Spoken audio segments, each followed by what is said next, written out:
Hi, it's Fies Tarot. Hello, Collective. So, this is your love reading ngayong buwan ng November, end of November. Okay, so, syempre, before tayo mag-start, kung hindi ka pa nakakapag-subscribe, please do subscribe and hit the notification bell para lagi po tayo maging updated sa mga mangyayari pa lang. Okay, and yes, don't forget na mag-follow sa atin pong FB page. And kung meron pong tanong pagdating sa private reading, you can message me sa akin pong FB page for more info. Okay, and yes, syempre, so ito naman, si friend, kung gusto nyo na mag-try na magpa-reading sa kanya, so, message nyo lang po siya dito po, no, sa kanya pong FB page. And yes, don't forget na rin na i-follow.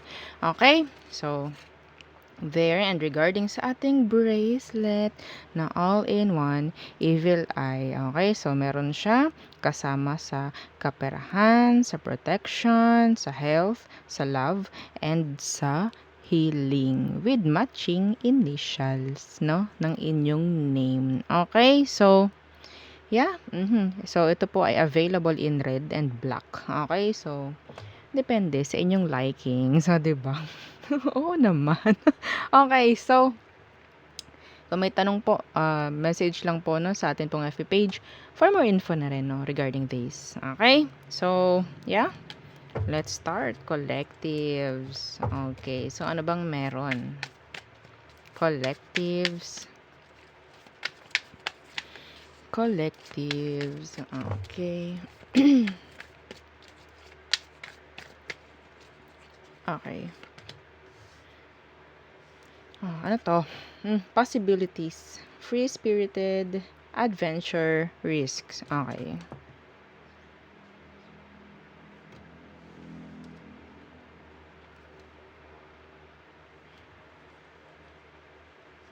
Okay, so, isa lang.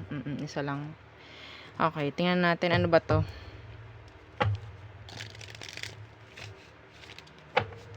So, sino ba ito? Ano bang meron sa situation? The person on your mind, syempre.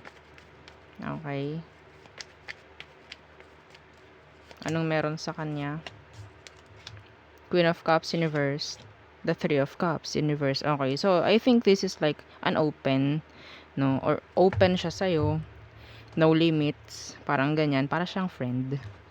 Okay, para siyang friend. Pero alam niya yung limit niya. Okay, alam niya to yung limit niya. So, tingnan natin. Anong meron sa situation? Bakit ganyan? Some of you, this is your friend.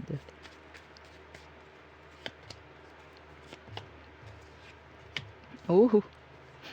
The Seven of Swords. Okay, the Five of Wands. So, itong taong to, may tinatago.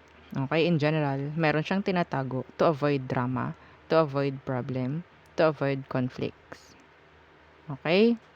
So, hindi siya sabihin nating open, no? Open pagdating sa mga emosyon. Okay? Yung mga, meron itong kailangang itago. Like, piliin niya, alam niya kung ano yung papakita niya lang. Okay? So, ang tawag doon, playing safe. Playing safe ba yun? Yeah, see? Ang daming pagtatago nitong taong to. Pero, ang nakikita ko kasi is, ina-avoid lang muna niya. Okay? Na magkaroon ng kung ano man na problem or issue. That is why. Okay? So, tingnan natin. Ano ba talaga ang emosyon niya? Ano talaga ang emosyon nito sa'yo? So, may energy na umaasa itong taong to. The Ace of Swords, yeah. Yeah. Ace of Swords and the Ace of Pentacles. Okay, so I think this person is someone new. Okay, ang daming new person ngayon. See? Kapag Ace, bago po. No, bago. I think this person, emosyon niya, seryoso pagdating sa'yo. Okay, seryoso, gusto ng long term. And committed. Okay? So, yun nga lang, hindi niya hahayaan na parang maging vulnerable agad. Okay? So, ayun nga eh. Sa una pa lang, possibilities, no? Adventure, risk, mga ganyan. Free-spirited. So, I think, parang ano lang eh, like, kahit wala dito yung energy ng, kahit wala dito yung Knight of Pentacles, no? That's the energy of, parang, ginagawang slow burner yung connection, okay? Pero may patutunguhan. Parang ganyan yung gusto nitong taong to. Anong next action? Anong next action niya?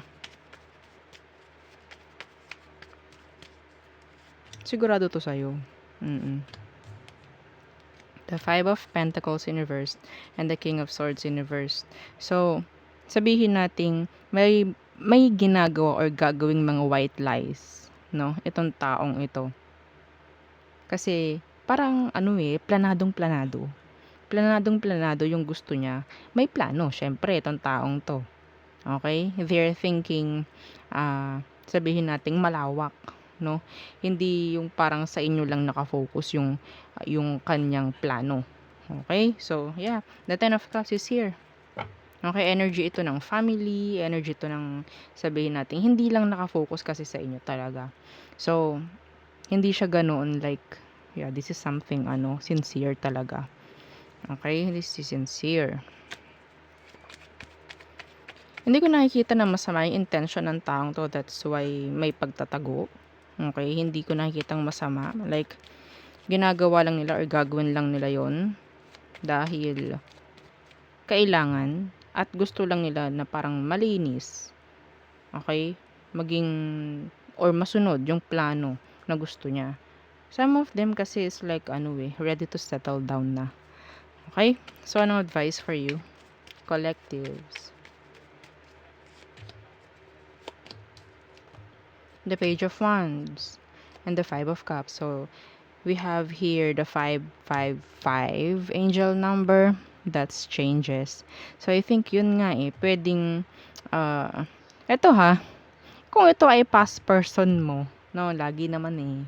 Oo, madalas sa panonood ng sa panonood ng tarot, past lagi yung nasa isip no. Well, if this is your past person, this person is sabihin nating may chance na or sabihin nating may mga plano itong taong to ng pagbabalik, pakikipag-ayos, pakikipag-settle down, parang ganyan.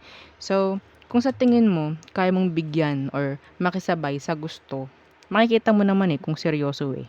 Okay? Makikita mo naman kung seryoso to. Talagang nakatago. You need to hide din muna. Okay? Kung past person mo to, hide muna yung emosyon. Okay? So, ang advice ko rito is sabihin natin parang balik kayo sa parang magkaibigan muna ulit and parang kilalanin nyo muna ulit yung isa't isa. Okay? Kung gusto nyo na makipagbalikan, dapat hindi nyo nakilala yung isa't isa. Okay? Like, ay, ganun ka na pala ngayon. Mga ganyan. Paano mangyayari yun? You need to heal. Maraming mangyayari kapag ginawa mo nyo yung healing. Okay? Maraming magbabago.